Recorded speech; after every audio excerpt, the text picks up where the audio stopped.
utiliza muchísimo, no solo en nuestro país, en los países latinoamericanos y en otras partes del mundo, con el objeto de controlar cualquier tipo de plaga. ¿Y qué es una plaga? Es cualquier organismo que puede ser dañino para alguna especie vegetal o para los animales o incluso para el ser humano. Entonces, estas plagas pueden ser permanentes, ocasionales y potenciales. Las plagas permanentes son las que se presentan de forma continua como consecuencia de la estabilidad de condiciones ambientales y que están súper adaptadas a los diferentes ambientes a lo largo del año. Las plagas ocasionales, aquellas que aparecen solo en momentos puntuales y muy determinados. Por ejemplo, aquellas que si hay frío no aparecen, pero si hay calor es cuando más brotan.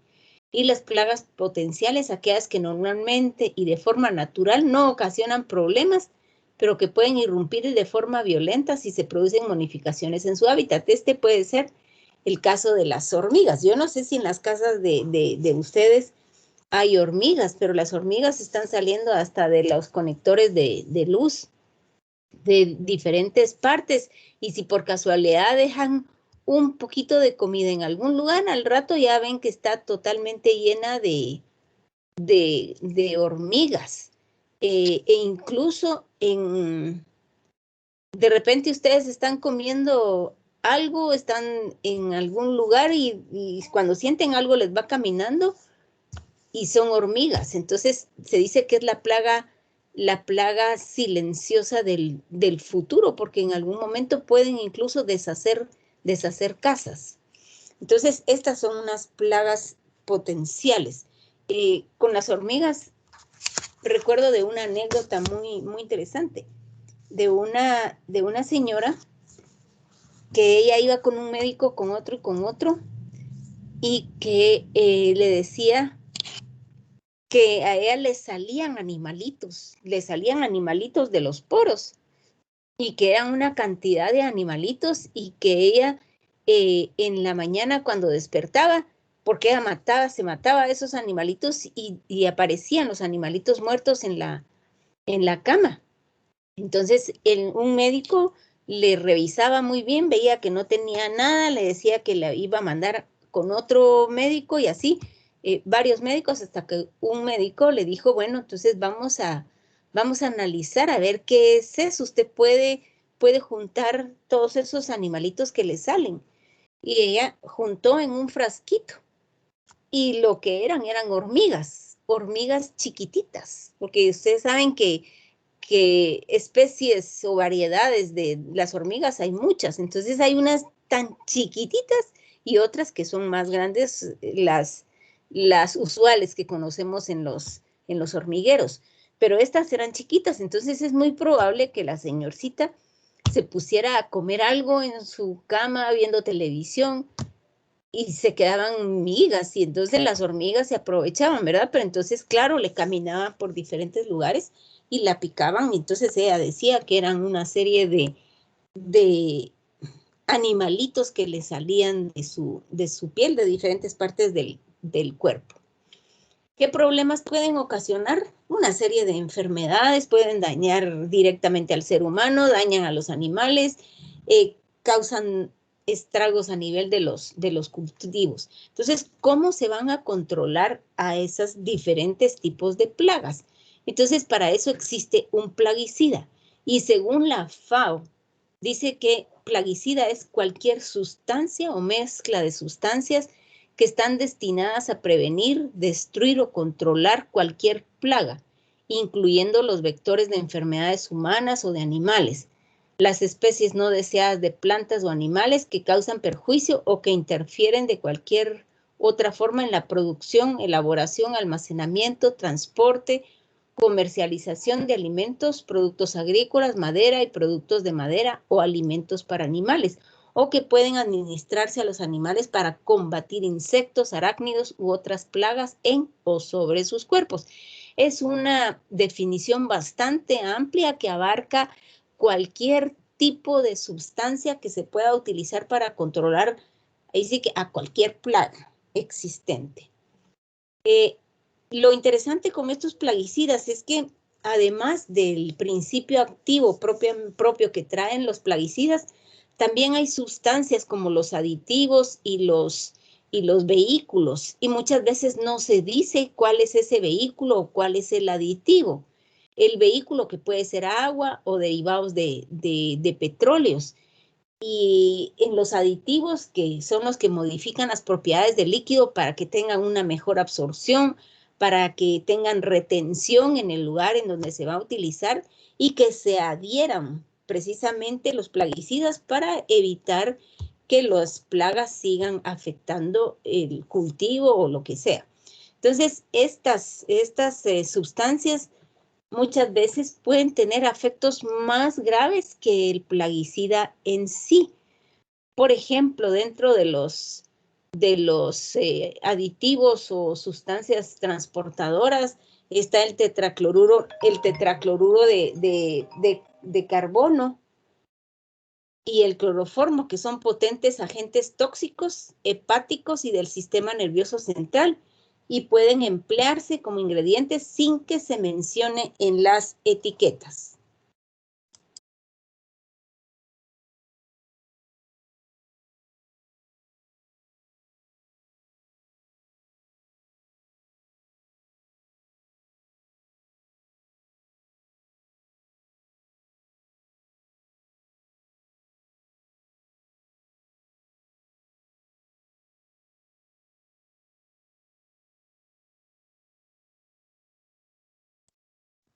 Doctora, perdone, no se le escucha.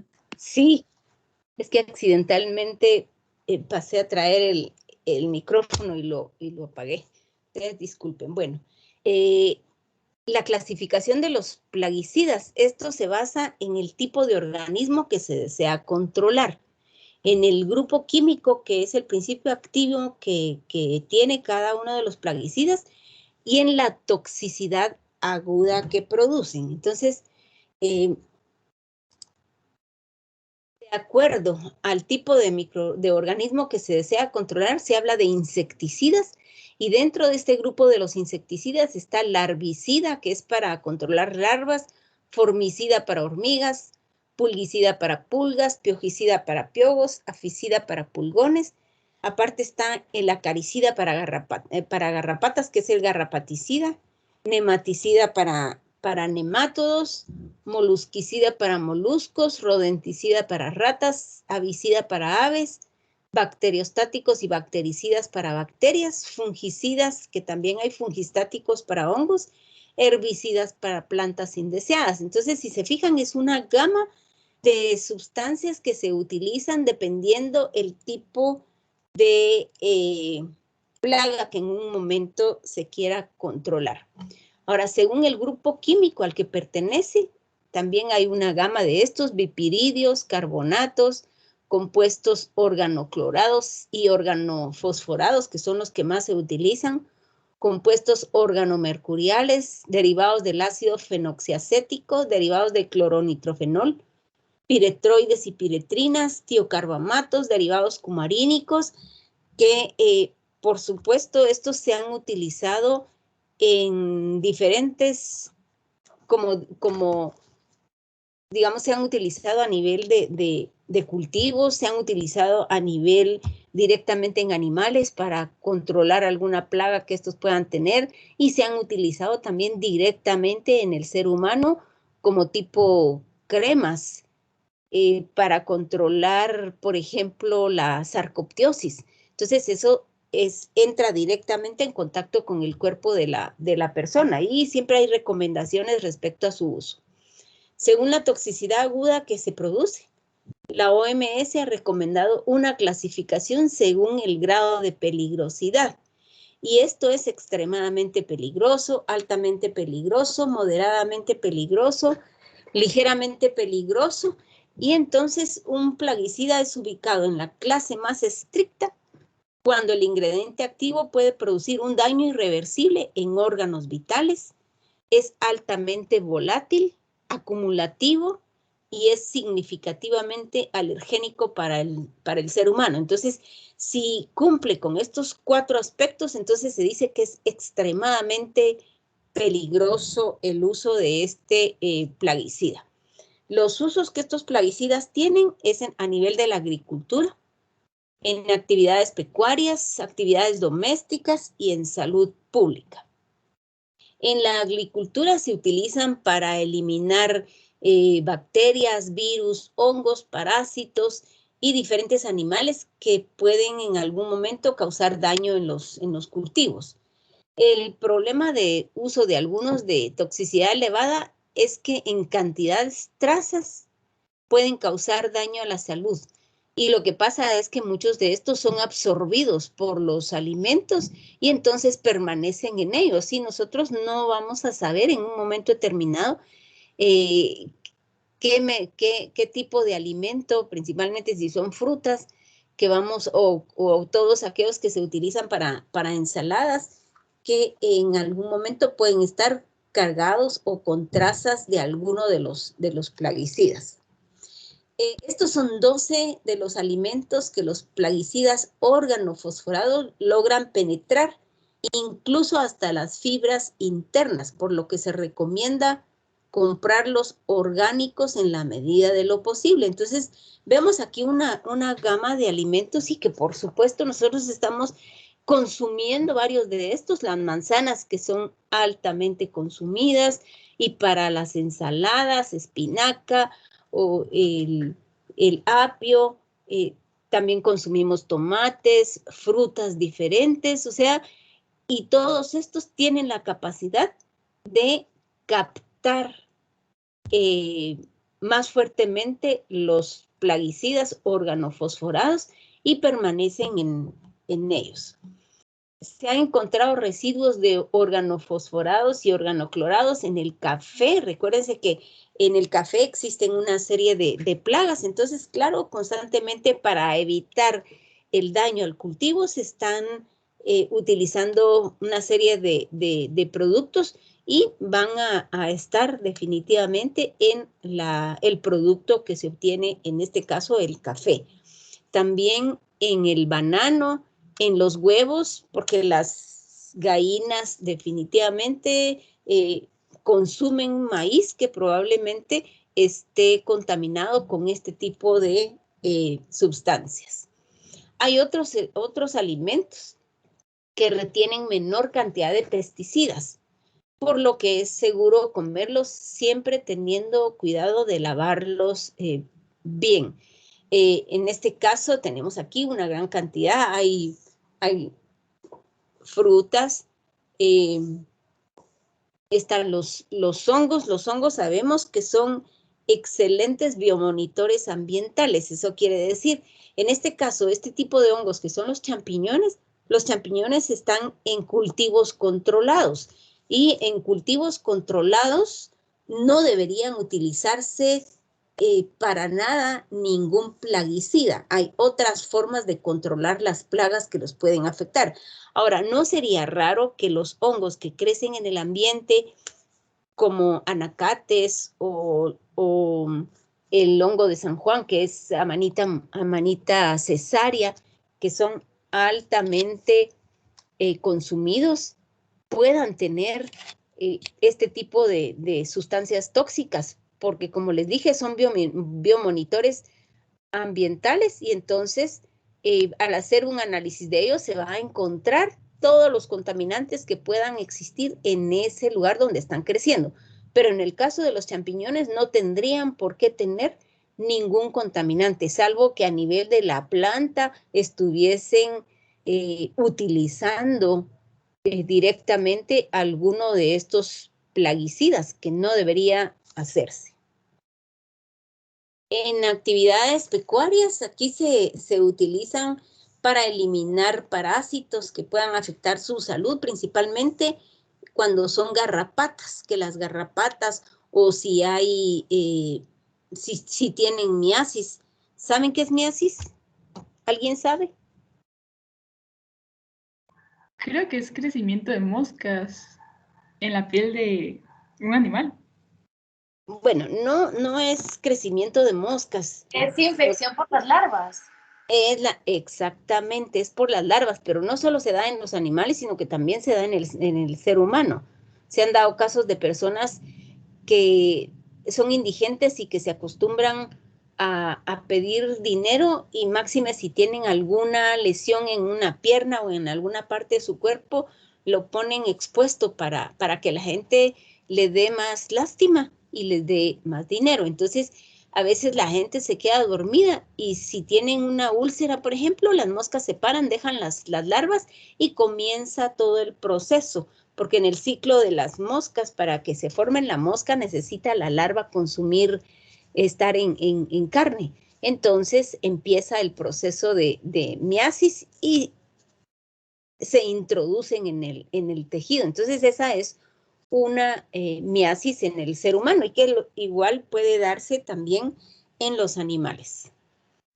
El uso de plaguicidas en salud pública, que se utiliza para control de vectores de diferentes enfermedades como malaria, enfermedad de Chagas, dengue, chikungunya, zika, oncocercosis, filariasis, leishmaniasis, que son algunas de las más importantes. Entonces, por ejemplo, el dengue, chikungunya y zika son causadas por el mismo vector. En el caso de la enfermedad de Chagas, pues es una chinche, es diferente. En malaria es similar a dengue, chikungunya y zika. Entonces, los plaguicidas que se utilizan en Guatemala son Propoxur, fenitrotión, que es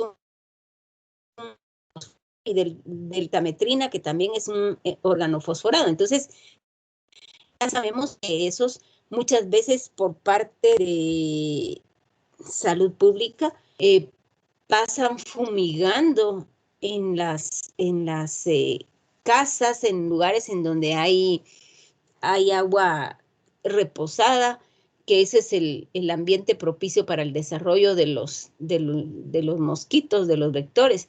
Entonces, muchas veces se les pregunta, pero ¿y este qué es? ¿Es inocuo para los animales, para los seres humanos? Sí, no hay problema. Y lo que están utilizando es alguno de estos que en otros países pueden estar prohibidas su uso. En actividades domésticas, pues también nosotros utilizamos una serie de sustancias para controlar cucarachas, mosquitos, las moscas, arañas, hormigas, dependiendo de cuál es el tipo de plaga que pueda existir en nuestras casas. Entonces, para evitar ahora que hay tanto zancudo, para evitar precisamente que se puedan estar contaminados con los virus causantes de las enfermedades como dengue, chikungunya, zika. Entonces, tratamos de controlar que no existan en nuestro ambiente este tipo de organismos. Entonces, estamos utilizando alguno de los, siempre hay que ver cuál es el compuesto activo que tiene el producto, porque muchos dicen es inofensivo para las plantas, para los animales y para el ser humano. Entonces, hay algunos que son a base de citronela, que estos son inocuos, pero que sí tienen efecto contra los zancudos. Incluso se pueden utilizar como repelente, que no va a causar mayor daño en la piel. ¿Sabe qué son forontes? Yo no sé qué son. No, pero ¿Perdón? No. ¿Nadie sabe? Bueno, tenemos por un lado los mosquitos, que pueden ser como parte como vectores, que se lleva a cabo en ellos parte del ciclo biológico de uno de los organismos. Pero aparte tenemos las moscas, que las moscas pueden actuar como forontes, y esto es que, vamos, les voy a poner el ejemplo en un hospital, que en un hospital a veces está el bote de la basura en la puerta de una de las salas, y en ese bote de basura hay gasas que le acaban de quitar a un paciente que tiene una lesión infectada.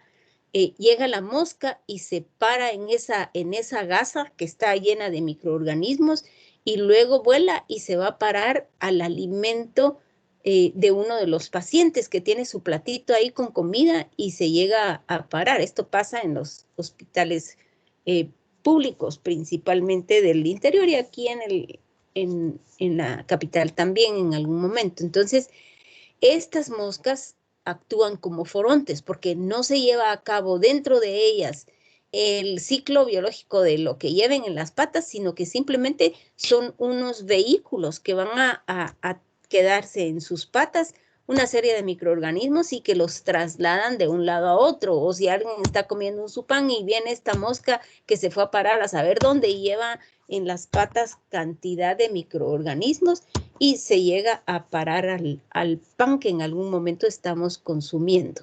Entonces, esos son forontes. Doctora, disculpe. ¿Sí? Y las moscas que son gigantes, que son como verdes o turquesas, o que son bien brillositas, esas son más peligrosas, esas que tienen diferencia con las moscas normales. Estas son muchas veces las causantes del colmoyote. Estas son las moscas grandes y verdes. El colmoyote es otra forma de miasis. La mosca deja a la larva, es decir, la mayoría de veces ataca en áreas expuestas como el cuello o la cabeza. Entonces deja la larva y la larva se introduce en el tejido. Entonces va creciendo, es solo una larva y va creciendo y es una larva grande que esta sale a respirar y tiene una serie de ganchos y cada vez que sale a respirar es un dolor bastante fuerte porque está introduciendo esos ganchos en el tejido de la persona y claro, va a haber un proceso infeccioso además y se forma como una especie de forúnculo porque es una lesión abultada, dolorosa y cada cierto tiempo sale la larva a respirar. Entonces, esto es lo doloroso. Puede ser que solo sea uno o puede ser que sean varios, dependiendo qué cantidad de moscas hayan aprovechado el área en una persona. En niños es frecuente cuando viven en lugares que hay mucha contaminación, en donde hay hacinamiento y no tienen una buena higiene. Entonces, esta es otra forma de miasis, aparte de la miasis en donde hay cantidad de larvas pequeñitas que se introducen en el tejido. ¿Ya? Que son esas moscas grandes. Bueno. Doctora, ¿sí? Una pregunta. Usted ya que está hablando de la citronela, también venden como citronela como desinfectantes de piso, ¿verdad? Esos también sí funcionan, o sea, sí tienen como la misma función. ¿Función de qué? ¿De eliminar microorganismos? No, como de ahuyentar a las moscas y todo eso. Me imagino que sí, solo que debe tener una concentración distinta, creo, porque ahí es más para olor. Ahora me imagino que la preparación del compuesto que se utiliza tal vez es más con menor preparación o el extracto que se obtiene es diferente, creo. La concentración probablemente sea distinta y además en estos que son para el piso es para básicamente aroma. Mientras que la citronela, el extracto de citronela que se utiliza para eliminar moscas o eliminar microorganismos, a las hormigas las elimina, pero de una manera fabulosa. Entonces también es como que no les gusta ese olor a los zancudos y es probable que el que se utiliza para pisos algo haga y tal vez ahuyenta ahorita que lo estoy pensando, tal vez ahuyente a las hormigas que son tan fáciles de aparecer por cualquier lugar. Ahora, con esto, vamos a ver, sí, con esto de lo que se utiliza en la casa, hay que tener siempre mucho cuidado porque sabemos por lo que hemos visto ya a lo largo de del curso, que hay un montón de sustancias que son tóxicas, pero todo depende la dosis con la que se utilice o la frecuencia también. Entonces, lo mismo pasa con los plaguicidas. Hay estos que dicen que no causan daño a la salud del ser humano, pero tampoco dicen que si se utiliza constantemente puede causar alteraciones en las personas. La exposición constante a insecticidas para uso en interiores se ha relacionado con aparición de cáncer de pulmón en adultos y leucemia en niños. Una señora con su bebé y en la casa en donde ella vivía pues tenía a su bebé y habían muchos zancudos. Entonces ella todas las noches le ponía este insecticida en su habitación para evitar que al otro día amaneciera con tanto zancudo, con tanto piquete. Eso lo hacía todos los días. Y ella estaba muy contenta porque estaba cuidando a su bebé para que no le aparecieran posteriormente lesiones y queda sensible de la piel. Cuando el niño ya era niño, ya no era bebé, empezó con una serie de manifestaciones y cuando le hicieron los análisis resultó que tenía leucemia. Entonces no sabían cómo es que se había originado y después al platicar con la persona y ver qué era lo que hacía cuando el niño era bebé, entonces esa fue la forma para establecer con certeza cómo era o cuál había sido el predisponente para que iniciara el niño con un proceso de leucemia. Entonces, siempre la dosis y frecuencia son muy importantes en todos los procesos que pueden afectar al ser humano. Ahora, el impacto ambiental del uso de los plaguicidas, que aquí hay una serie de propiedades que tienen los plaguicidas que los hacen que sean contaminantes ambientales. Y esas propiedades son 3, la toxicidad, estabilidad y persistencia. Y esto permite que haya una contaminación del agua, del suelo, del aire, de cualquier área que se encuentre en el ambiente.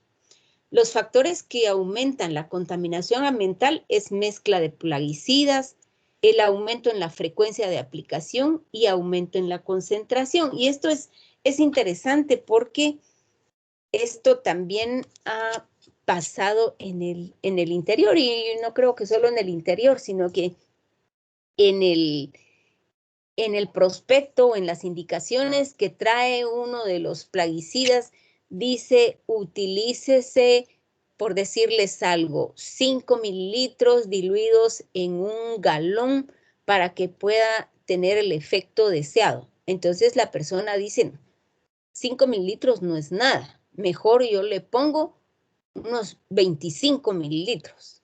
Entonces está concentrando todavía más. Y hay algunos que dicen, bueno, yo tengo este compuesto que es un organoclorado, pero tengo este otro que es un organofosforado, nombres diferentes, ¿verdad?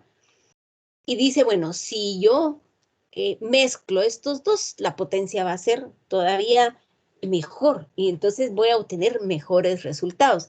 Y se hacen ese tipo de combinaciones y por supuesto los efectos van a ser mucho más agresivos, tanto para el ambiente como para la persona que lo está utilizando y para personas que están cercanas al lugar.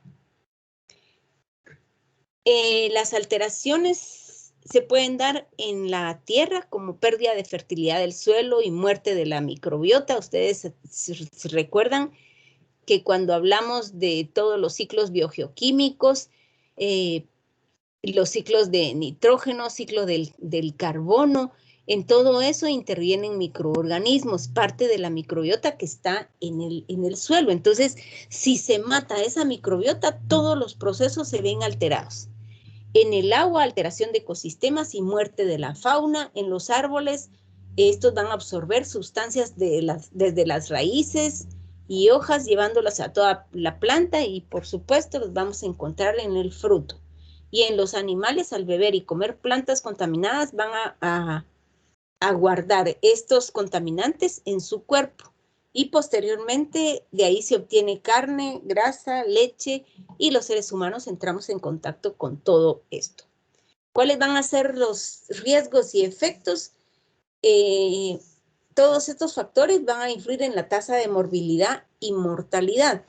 Y aquí interviene el tipo de plaguicida, la concentración de este plaguicida, qué tanto tiempo se está expuesto, la susceptibilidad de la persona y el estado nutricional. Ya sabemos que personas desnutridas pues son mucho más susceptibles a cualquier cosa, no digo solo a los plaguicidas. Entonces hay efectos agudos, más o menos 25 millones de casos de intoxicaciones por plaguicidas por año aproximadamente. Se presentan en países en vías de desarrollo. Y en Guatemala, en una década, se registraron 6.980 casos de intoxicaciones por plaguicidas atendidos en centros de salud y en el ICS. Y eso es por falta de educación, que es parte de lo que les estaba diciendo, porque alguien dice, no, 5 mililitros, no, mejor yo le pongo más para que sea mucho más efectivo, o mejor mezclo este otro con este, y entonces se dan una serie de intoxicaciones por este tipo de elementos. En la intoxicación aguda pueden haber una serie de signos y síntomas a todo nivel: convulsiones, visión borrosa, lagrimeo, dolor de cabeza, mareo, salivación, vómitos, palpitaciones y presión arterial elevada, temblores, sudoración, dolor abdominal, diarrea, debilidad, rigidez muscular, calambres, cansancios. Son parte de la gama de signos y síntomas que se pueden presentar. Pero si llega un paciente con todas estas o con alguna de estos signos y síntomas, se empiezan a pensar en una serie de situaciones diferentes a una contaminación por algún plaguicida. Si no se tiene la curiosidad de preguntar si estuvo en contacto con alguna sustancia como plaguicida o algún tóxico en el ambiente. Entonces es importante, porque si llega con un rash cutáneo, se puede decir si tienes un proceso alérgico, o si tiene diarrea, se piensa que hay un proceso gastrointestinal, y muchas veces no se asocia con algún determinado contaminante ambiental. A largo plazo también se pueden desarrollar tumores, cáncer, esterilidad, abortos, malformaciones en niños, son algunos. Y dentro de los signos y síntomas, intoxicación crónica, cefalea, debilidad general, irritabilidad, alergias y alteraciones en la piel, disnea, dificultad para caminar y hablar, pérdida de peso, amnesia temporal, daños renales, hepáticos, del sistema respiratorio, del sistema nervioso central. Entonces, la historia clínica, nuevamente, los antecedentes del paciente van a ser determinantes para que ustedes puedan encaminarse a un diagnóstico. Si no, se pierden totalmente, así como aquellos casos en donde les comenté que se llega con un médico X y el paciente tiene lesiones en las manos, solo le pone atención a las lesiones de las manos y dice, probablemente usted tiene un hongo o una dermatitis de contacto, tiene algo similar en otras partes del cuerpo. Probablemente el paciente le diga, no, solo tengo en las manos. Ah, bueno, entonces aquí está su cremita, váyase, ¿verdad? Pero no preguntó algo más y tal vez se está intoxicando con arsénico. Hay un grupo. Doctora, ¿Sí? perdón, yo tenía una duda. Es que con esto de que supuestamente hay ahora hasta el ride que es de casa y jardín. Entonces, bueno, yo pienso, ¿verdad? O sea, si bien es cierto, tal vez es menos dañino, pero como también vimos que los pesticidas y todos estos elementos pueden tener consecuencias a largo plazo, entonces no sé si este nuevo componente que sacaron supuestamente de casa y jardín, pues si bien es cierto, en el momento tal vez no es tan dañino como los demás, pero a la larga pudiera llegar a ocasionar como estas consecuencias que ya vimos. Es probable. Recuérdense que así como se mencionó, no todas las personas van a ser susceptibles en el mismo grado. Hay quienes son más susceptibles, así como más susceptibles a trazas de olores diferentes. Recuérdese de la susceptibilidad química múltiple. Así también en este tipo de cosas hay personas que son mucho más susceptibles. Y en todo esto interviene muchísimo la cantidad y la frecuencia, porque están estos que se dice que son inocuos para ser utilizados en el hogar, pero si pasa esto de la señora que todas las noches le ponía a su bebé en el cuarto el insecticida, entonces definitivamente, lentamente puede irle causando un proceso crónico, porque no va a ser una situación aguda, sino que va a ser crónico, que se va a ir depositando en su organismo y en algún momento ya le puede desencadenar algo, que probablemente en el momento actual no han establecido con certeza, porque eso pasa mucho con los químicos.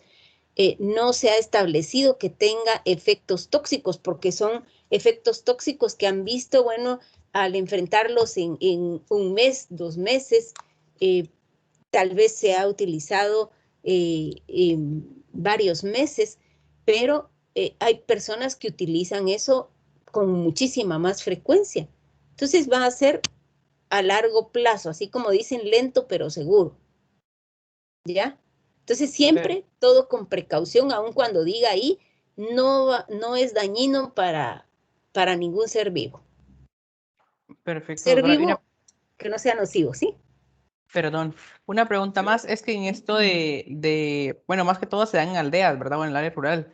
Yo he visto que ponen como una lamparita como con una luz moradita, supuestamente, para evitar que entren mosquitos y cosas así.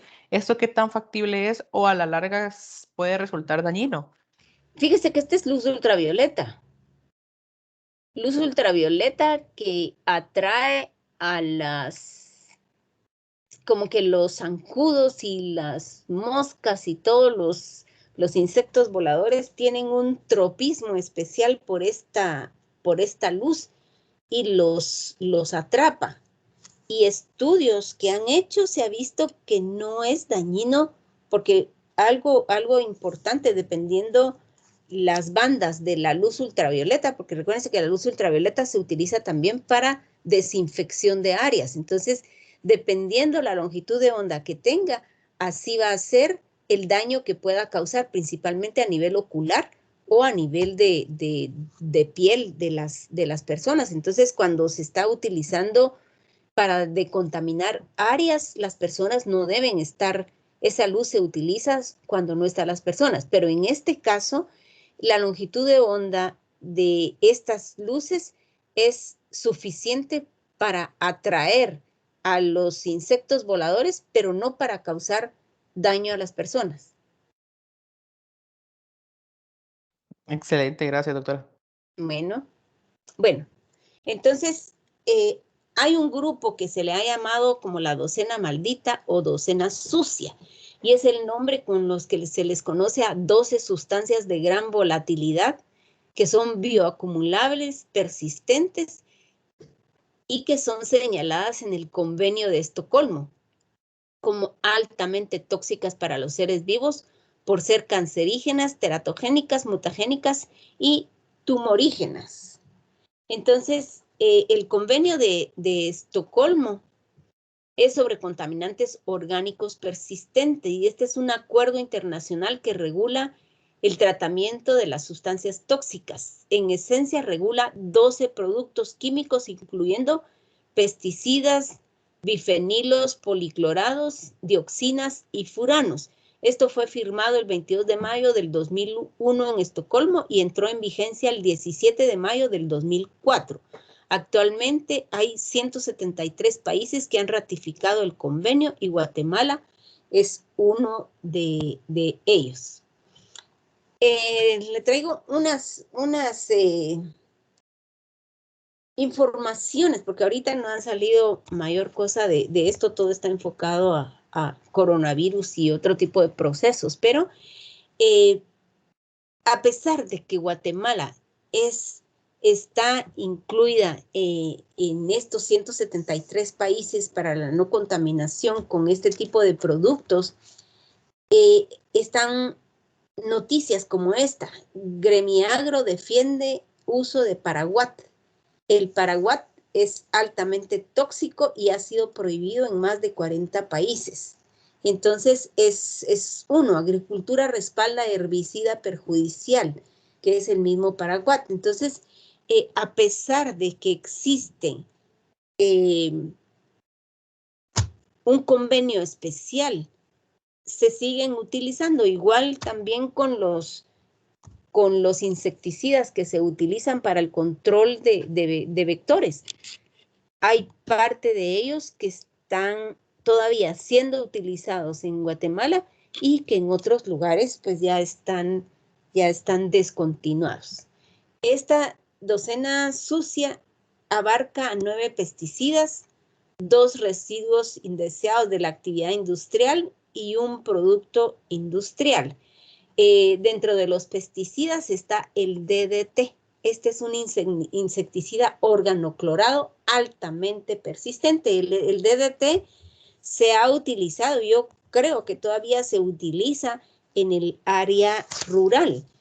Este se usó en la Segunda Guerra Mundial para proteger contra tifoidea, dengue, malaria, otras enfermedades transmitidas por vectores, y en algunos países se utiliza para erradicar o controlar la malaria. Guatemala es uno de ellos, pero también el DDT, como se ha escuchado que también mata insectos, entonces acá en Guatemala lo utilizaban, no puedo decir con certeza si todavía lo utilizan en el interior para controlar los piojos en los niños. Entonces le ponían DDT, que es un polvo blanco, le ponían en la cabeza y le amarraban un plástico y así lo tenían hasta por varias horas hasta que ya se consideraba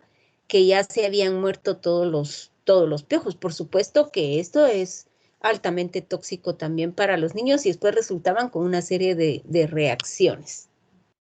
Este causa daño, es cancerígeno, mutagénico, causa procesos dañinos a nivel del sistema nervioso central, de hígado, riñones, sistema inmune, tiroideos, endocrinos y también causa alteración de la fertilidad. Para evitar el uso de una serie de productos como estos plaguicidas, está una alternativa que es el control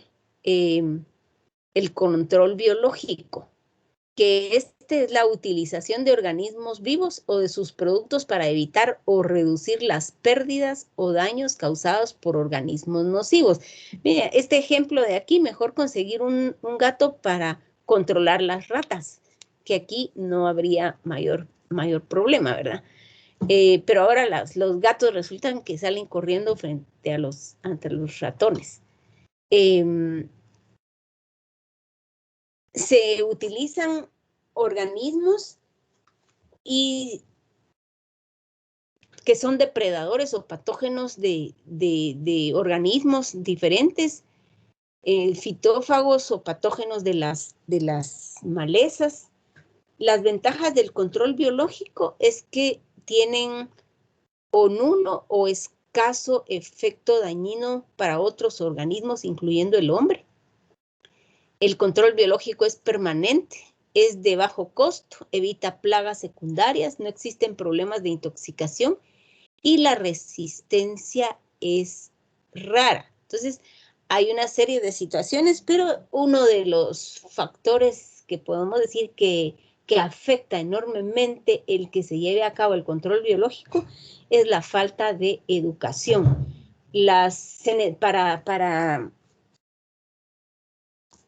Para el uso de esto se necesita conocer al respecto y de formas sencillas. Por ejemplo, se sabe que si se tiene una cebolla pelada Lo único es el olor de la cebolla. La cebolla puede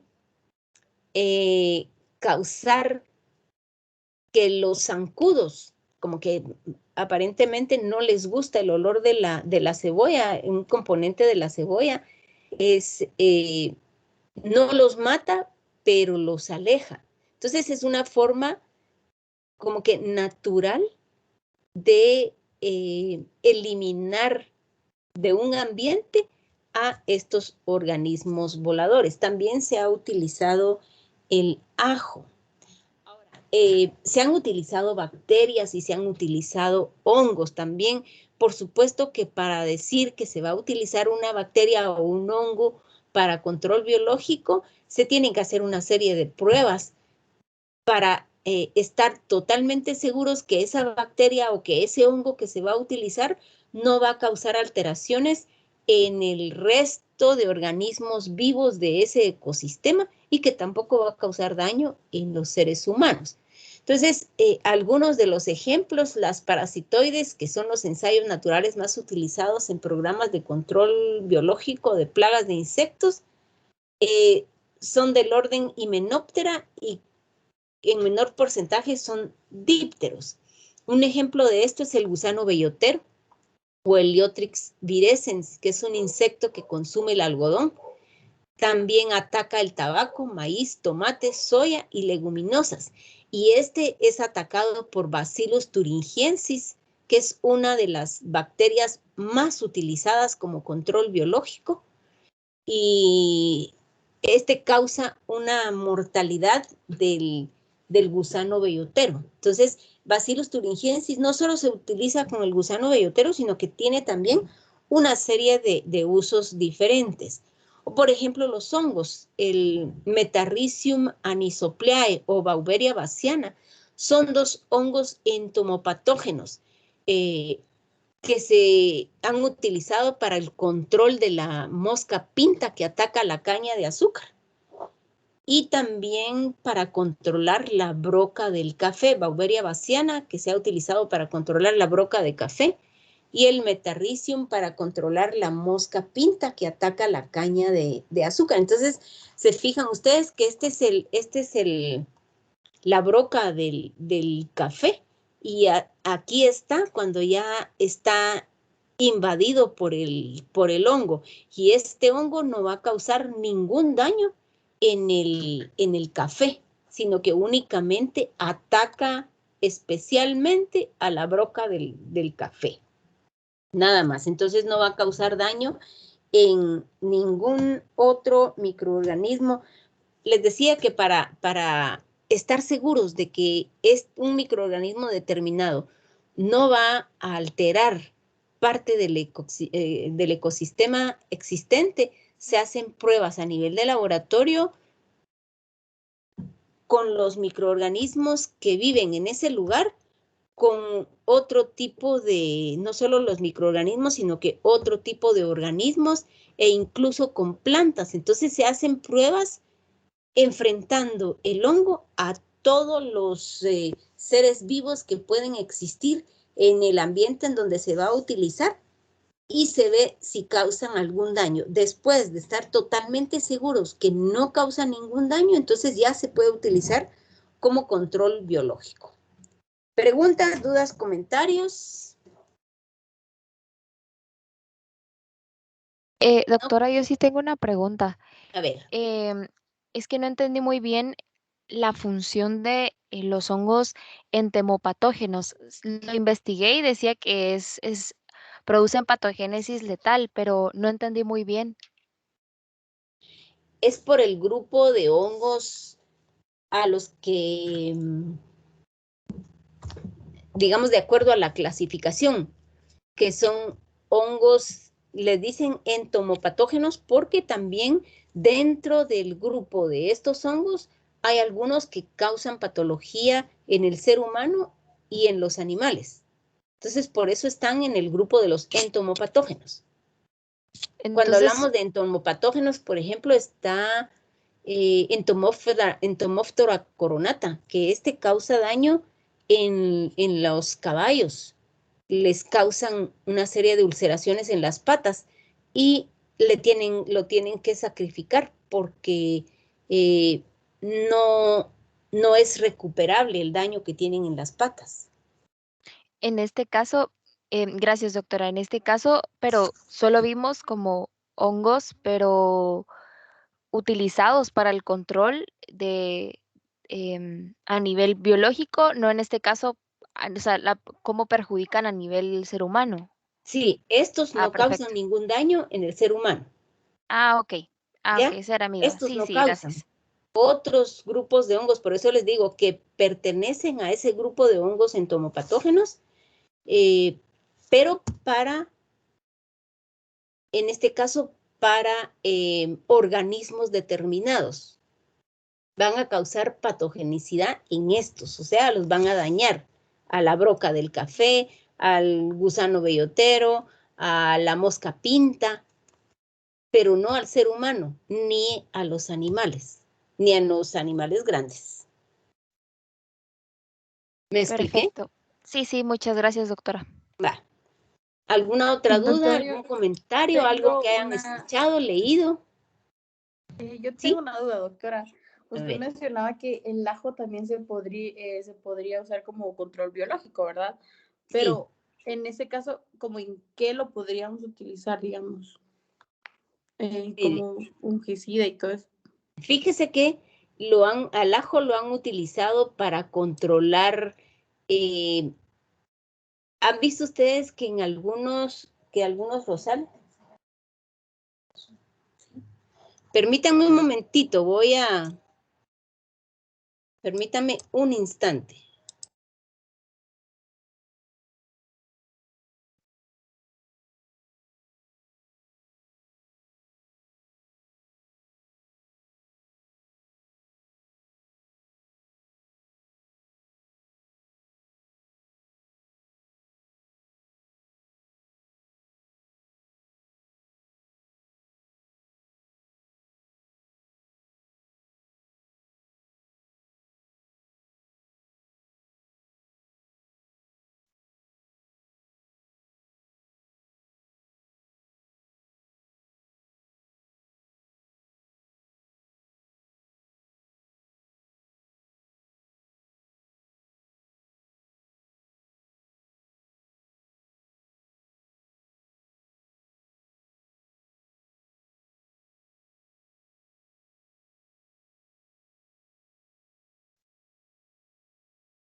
Disculpen la interrupción.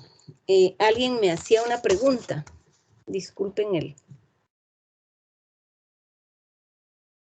Sí, alguien me hizo doctora. una pregunta. ¿sí? ¿Ahorita o antes? Antes de Sí. que... Había sido del ajo, de cómo lo podríamos utilizar como fungicida o algo por bueno, el ajo, fíjense que se supone que si se siembra ajo, digamos en un jardín, en donde hay de esos pulgones en las plantas, como que estos, además de ahuyentar a estos pulgones, también ahuyenta a cualquier bichito que se quiera acercar a comerse las hojas o a lastimar el tallo de hortalizas o lo que tengan en el jardín. Entonces, pero hay que sembrar una plantita de ajo. Se supone que es funcional. Yo no lo he probado. Gracias. Sí, Ajá. y también tenía otra duda. Usted también estaba mencionando de el que se les echa como a los vegetales, no me recuerdo cómo se llaman, pero ese hasta puede llegar a ser como tóxico para uno que lo consume o como que lava esos vegetales o lo que sea. ¿Cuál? ¿Cómo así? Ay, es que no se me olvidó el nombre, el que se usa como para matar como los bichitos de los vegetales, el que es como tipo de cloro, pero no sé si es cloro. Pero es un fungicida para matar como el que le echan a las fresas y todo eso. Es que, mire, lo que pasa es que se sabe que para contaminar verduras, hay un compuesto que es de cloro en un bajo porcentaje. Y este se ha probado también. Y como no se está haciendo todos los días, por eso les digo que en todo este tipo de situaciones o sustancias, porque muchas veces uno se enfrenta a ellas, pero el secreto con esto, qué tanto daño le puede causar, es la frecuencia del uso y la concentración que ese producto pueda tener. Entonces, estos desinfectantes para las frutas, verduras, sí se han probado que son inocuos. Lo mismo el ozono que se utiliza para decontaminar las verduras, también esto va a eliminar microorganismos, pero no le va a causar ningún daño a la persona. ¿Ya? Ok, muchas gracias, doctora. Vaya.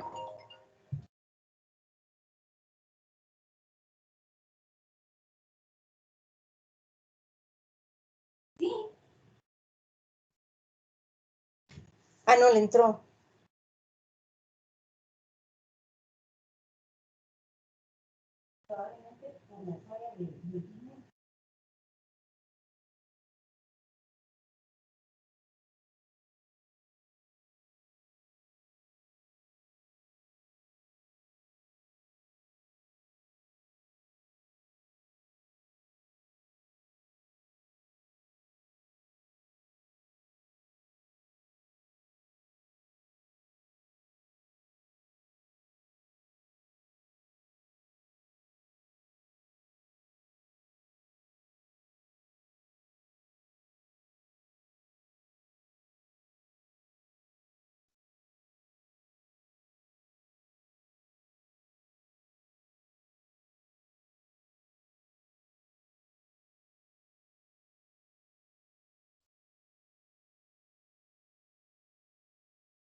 José Pablo, quería preguntar algo.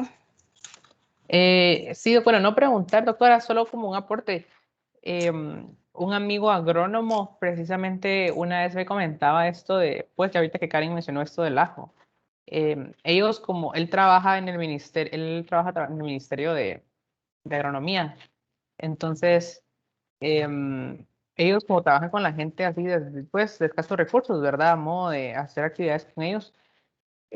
Un insecticida que ellos le hayan propuesto a la gente, pues no sé también si lo quieren intentar en sus casas con sus plantas, pero igual ellos le recomendaban a la gente esto de que licuaban una cabeza de ajo, cebolla morada y canela y lo dejaban reposar por 24 horas y al día siguiente funcionaba. O también otra forma era hacerlo una cabeza de ajo y con clavo, igual lo dejaban reposar por 24 horas y ya luego se lo aplicaban a los cultivos porque decían que, bueno, principalmente el objetivo, como son más que todo caseros, ¿verdad? Y pues son orgánicos, era atacar a la mosca blanca y más que todo también esas como a veces arañitas que se les ponen a las plantas que normalmente afectan el cultivo, ¿verdad? Entonces, solo era como un aporte que también ellos pues, lo utilizaban para, pues en las comunidades, ¿verdad? Para que se fuera un poquito más barato y que cuidaran de los cultivos de una manera más orgánica. Sí, pues es muy probable, porque recuérdense que lo que les comenté de la cebolla, si a alguien no le molesta la cebolla y quiere ahuyentar a los moscos, pone una cebolla, solo le quita las primeras capas y la pone en un platito o en un recipiente abierto, por supuesto, y esto va a hacer que se vayan y que no les moleste. Si lo quieren dejar cerca de su cama para que no tengan problema de piquetes de zancudo por las noches. Eso es lo que van a tener olor a cebolla.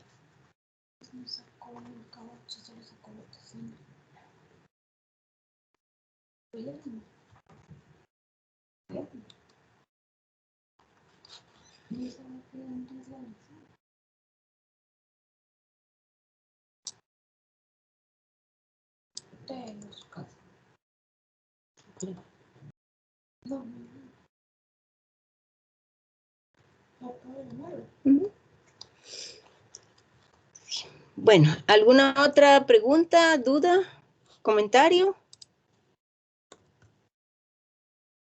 Esos aportes que enriquecen el curso me encantan, de lo que ustedes lean, de lo que ustedes hayan escuchado.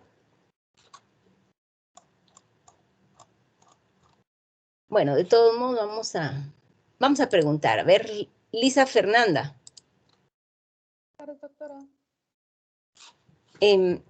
Lisa, cuénteme. ¿Qué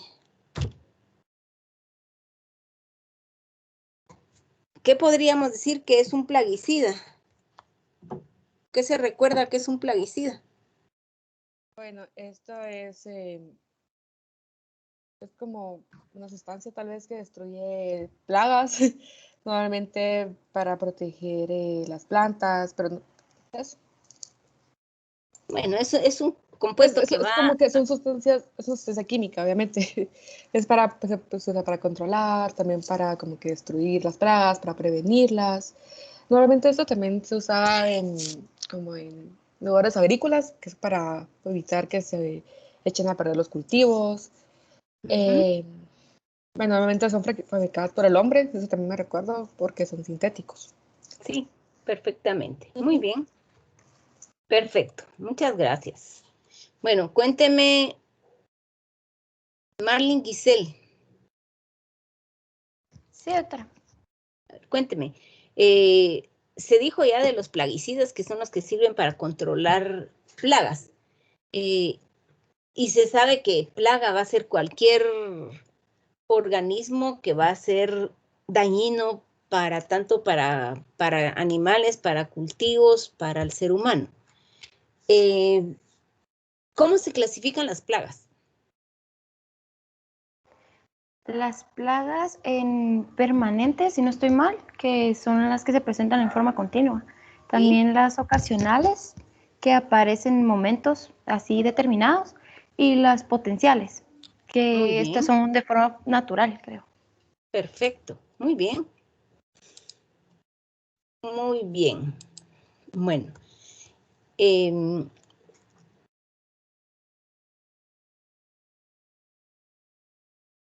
A ver, Fernando André.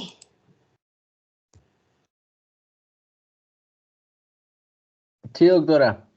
Fernando, cuénteme, ¿cómo se clasifican los plaguicidas?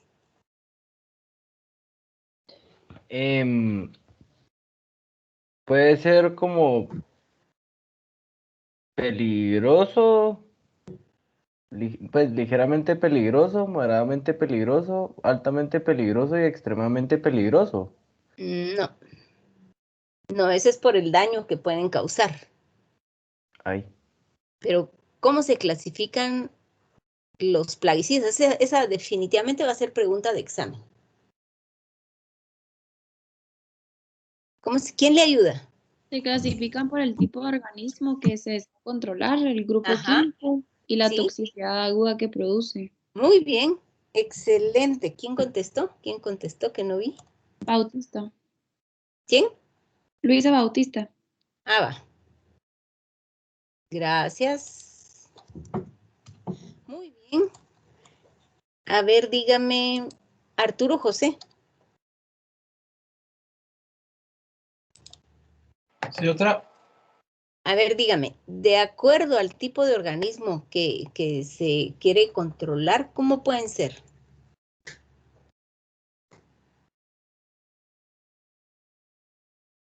¿Se recuerda? No, doctora. ¿No? Doctora, ya no entendí muy bien su pregunta. ¿Se refiere a, digamos, por ejemplo, que usted dijo que una visida es para aves y todo eso? ¿A eso se refiere? Sí, es que de acuerdo porque la clasificación de los plaguicidas, como muy bien dijo Luisa, es de acuerdo al organismo que se desea controlar, de acuerdo al principio químico que tiene. Entonces, ahora vamos, según el tipo de organismo al que se desea controlar, ¿cómo se clasifican los plaguicidas? Ya con especificidad al organismo que se va a controlar o a la plaga que se quiere controlar. ¿Cómo se clasifican? Doctora, ¿Sí? puede ser de insecticida, acaricida o nematicida, ¿no? ¿Sí? Ok. Exactamente. Entonces son insecticidas, acaricidas, ¿perdón? Nematicida. Sí, nematicidas, molusquicidas, Dependiendo de... avicidas, herbicidas, todos aquellos que están tendientes a controlar cualquier cantidad de plagas o plagas diferentes que pueden afectar a cultivos, animales y al ser humano también. Entonces, esa es la gama de fungicidas o de plaguicidas que existen. ¿Quién contestó? ¿Arturo Rafael José? González, ¿no? Bueno. González. Sí, González, gracias. Muy bien. Bueno, a ver, vamos con la siguiente pregunta. De acuerdo al compuesto químico, ¿qué tipos de elementos químicos son los que se incluyen dentro de los plaguicidas? Doctora, ¿Sí? yo tengo apuntado aquí que usted dijo que eran los bipíridos, carbonatos, compuestos organoclorados. Esos son, ¿no? Sí, exactamente. Según el grupo químico al que pertenecen. Entonces está esa gama que por supuesto se los estoy preguntando ahorita porque es importante que los recordemos, pero los que más se utilizan son los organoclorados y los organofosforados, que son los que se encuentran en la mayoría de compuestos que se utilizan a nivel ambiental o a nivel de cultivos o a nivel pecuario. ¿Ya? Bueno, Ana Paulina. Sí, doctora. Ana Paulina, se mencionó a varios de los alimentos que pueden contener o que absorben o que a través de las raíces pueden absorber cantidad de elementos de estos químicos y que se pueden encontrar en ellos y que los consumimos sin darnos cuenta que están cargados de alguno de estos organofosforados. ¿Cuáles son? ¿Se recuerda de algún nombre de esos alimentos? Me recuerdo de las manzanas, los tomates y las papas. Ajá, muy bien. Son algunos de los alimentos en donde está también, aparte de las papas, están los tomates, el apio, también el chile pimiento, pero las manzanas es de lo que más consumimos. Entonces, no sé si ustedes se han fijado que tienen unas stickers, las manzanas. Y en estos stickers hay numeritos. Entonces, dependiendo el número que tengan, se puede decir que es un producto que no va a causar daño porque está libre de contaminantes químicos o libre de, también se dice que no es un alimento alterado genéticamente. Entonces, muchas veces ahí en esos stickers está indicado si es un producto orgánico o no, que se supone que los productos orgánicos probablemente se ha utilizado como abono orgánico y no se le agrega ningún abono químico, o como para controlar las plagas se ha utilizado algún control biológico o una cosa que no vaya a ser dañina para el producto y que llegue a su mesa libre totalmente de cualquier sustancia que pueda ser dañina para la salud de la persona. Entonces, esos son indicaciones que es importante de leer. Vamos a ver, Andrea del Rosario. Aquí estoy. Andrea del Rosario, ¿me puedes decir qué es eso del convenio de Estocolmo?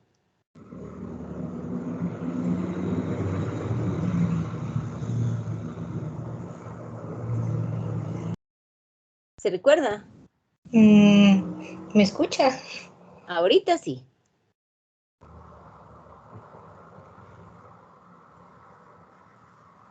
Pero no sé si está hablando, ahorita ya no la escucho.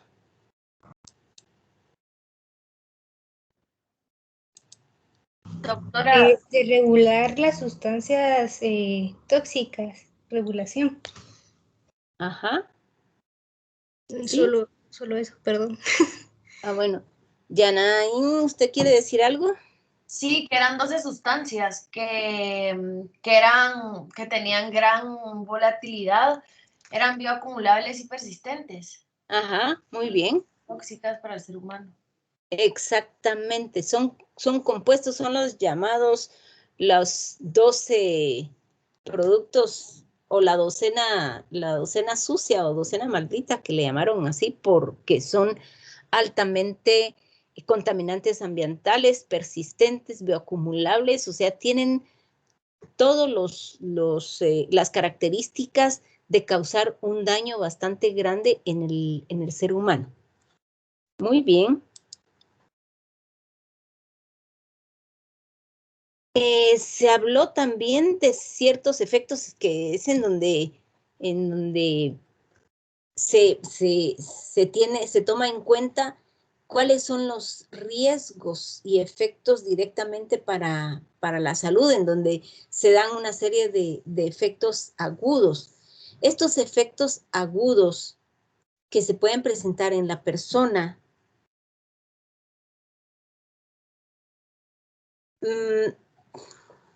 vamos a ver cómo les hago la pregunta. ¿Cuáles son los factores que pueden influir para que se generen efectos agudos en la persona? Doctora. ¿Sí? Sería tal vez el tipo de plaguicida, la concentración a la que se expuso, el tiempo en el que estuvo expuesto el plaguicida, qué tan susceptible es la persona a este componente y el estado nutricional. Así es, efectivamente. Usted lo dijo exactamente. Muy bien. ¿Quién contestó? Porque no vi. José Pablo Marroquín. Ah, va.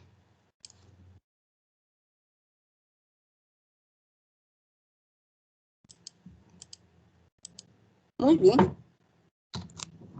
José Pablo. Bueno, ¿qué hora es? Ah, ya nos queda tan poquito tiempo. Se nos pasa el tiempo por estar platicando con ustedes y yo que tuve algunas interrupciones. Ustedes, 1000 perdones por eso. Solo la última pregunta, Jorge Antonio. Sí, doctora. Jorge Antonio, cuénteme qué es eso de control biológico.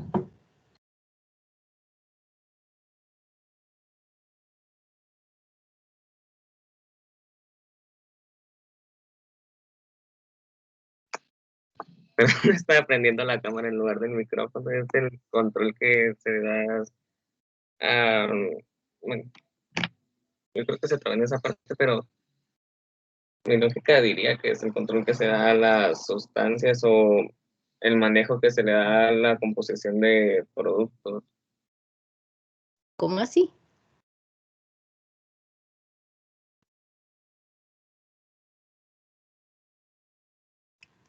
¿Quién quiere completar esa pregunta? La respuesta. Doctora, es la utilización de organismos vivos o de sus productos para evitar o reducir las pérdidas o daños causados por los organismos nocivos. Exactamente. Es la utilización de organismos vivos, precisamente para controlar a otros que pueden ser plagas. ¿Se recuerda de algún ejemplo? Por ejemplo, la utilización de animales domésticos como gatos para el control de ratones. ¿Le gustó el ejemplo del gato con las ratas? Así es, así es. Muy bien, excelente. Muy bien. Bueno, ya casi solo tengo tiempo para pasarles lista. Tenía otro tema que íbamos a comenzar, pero bueno, no importa. Vamos a tratar ese tema. Yo creo que nos da tiempo todavía para tratarlo el viernes, porque el viernes hay 2 presentaciones, ¿verdad? Sí, doctora. Vale, entonces yo creo que todavía me da tiempo para hablar de un tema más, y si no, pues lo dejamos para la próxima. Lo importante es ir aprendiendo sobre la marcha. Bueno, Carlos Humberto.